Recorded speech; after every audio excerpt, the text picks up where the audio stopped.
Hello YouTubers, my name is Tess. I'm a Canadian living down under in Perth, Western Australia, and I'm growing dragon fruit every possible place I can. Today's the 29th of September, so it's considered mid-spring here, and the dragons are waking up. This is a graft I did that did nothing last year but woke up just now this year. And I had been measuring the progress of this vine, waiting for it to reach the top. It did not reach the top until just now in the spring flush.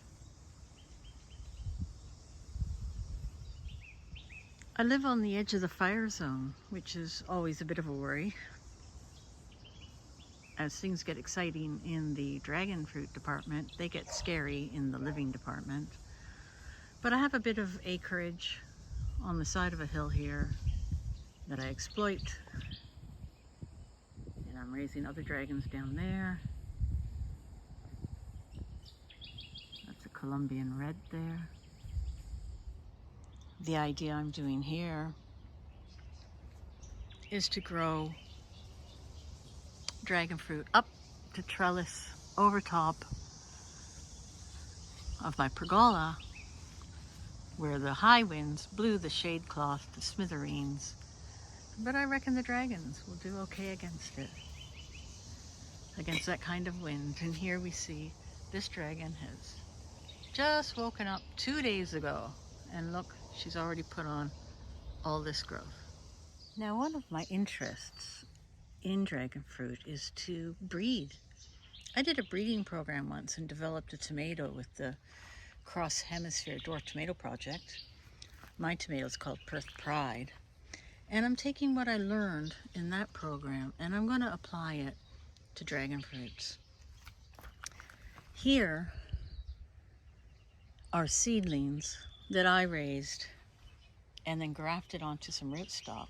And these seedlings came from a store-bought, white-fleshed dragon fruit. Nothing spectacular. The fruits actually weren't very good, and I'm glad I didn't judge dragon fruit by what I found in the store. But here I'm growing out a few varieties. Well, they're not varieties yet. Maybe they're varieties. We're going to see. My theory is that dragon fruit genetics is a dog's breakfast. Nothing is stabilized. Here I've got a Bruni and a purple haze that I grafted onto just annoyed white. And these are some cuttings. I call it roadside because I was on the side of a road and somebody's vine was just falling over the side of the fence and they weren't keeping good care of it. So I just took a few cuttings, brought that home.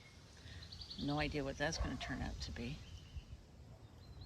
But back to my theory about dragon fruit genetics being a dog's breakfast. I don't believe there's actually any stable varieties of dragon fruit.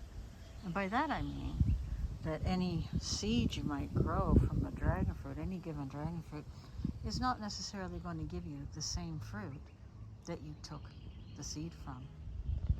Since many dragon fruit are actually self-sterile and require cross-pollination from another variety,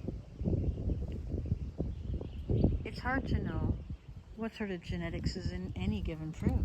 Who is the mother fruit? Who is the father fruit? Who is the grandfather? Who's the grandmother? It could be anything. Therefore, those little seeds that I'm raising up could also be absolutely anything. This is my original plant. Well, that's not true. It wasn't my plant. But this plant was brought to this house and it sat on this hot pavement for 6 years, being neglected by the person whose actual plant it was. Hadn't been watered, hadn't been fed, completely 100% neglected. And then one day it bloomed. And I could not believe it. So I stole it. I just took it away from that person. And now she's mine. She's in this little pot. Hard to give you a perspective. I'm going to say that that pot is maybe 30 centimeter pot. It's been in there its whole life. Last year, it gave me 11 fruit. So don't believe that you cannot grow dragon fruit in a little pot, because you can. And you can grow actually quite a few of them. Now I've got a ridiculously long driveway that leads up to my house, and I'm going to take full advantage of it. I'm just going to go dragons all down the side. Here you can see I've got a G2 physical graffiti sugar dragon. I like to use stones, painted stones, for name tags, because I find that any little marker I put out fades very quickly in the sun. This is a Bundy, but I'm going to rip it out.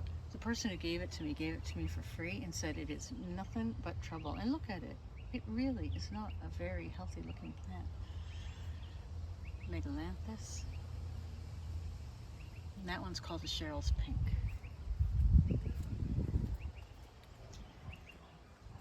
Desert King. Trisha. I got in the back there. Jade Red. I need to make a stone for Jade Red. Another Bruni, Condor, and Delight. So you can see I've got a few varieties already.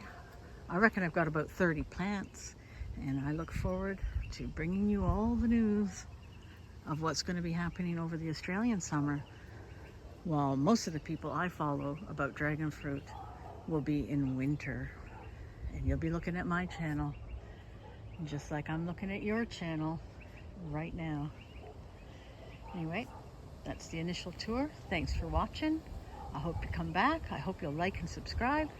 And let's see what we can get going here with all these dragons and with the crossbreeding. Bye-bye.